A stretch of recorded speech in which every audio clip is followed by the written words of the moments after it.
So next question is, compare iterative methods with direct methods for solving system of simultaneous equations. So let's see the solution for this. So iterative methods and direct methods are two broad categories of algorithms used to solve system of simultaneous equations. So let's see first iterative methods. Advantages: convergence control. Iterative methods allow greater control over convergence criteria. One can stop the iteration when desired accuracy is achieved. Next, memory efficiency. These methods can be memory efficient as they might not require storing the entire matrix. Next, applicability. They can be beneficial for certain types of metrics where direct methods might not be computationally expensive. Now let's see limitations. Convergence rate might be slow for certain matrices or poorly conditioned systems, requiring many iterations to reach a solution. Next, stability. Some iterative methods may not be stable or might diverge for certain types of systems or matrix configurations. Next is preconditioning requirement.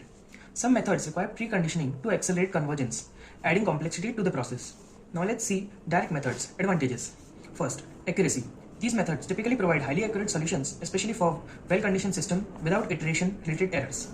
Next, guaranteed convergence. They guarantee convergence in a finite number of steps.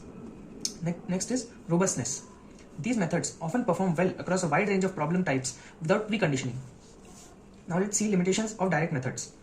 First, memory extensive. These methods can be memory extensive due to the need to manipulate the entire matrix. Next, not suitable for large sparse system. For large sparse matrices, direct methods might become impractical due to their conditional cost. Next, dependency on matrix properties. Direct methods might not be efficient or feasible for matrices with special structures or poorly conditioned system. So with these, we can compare direct methods with indirect iterative methods.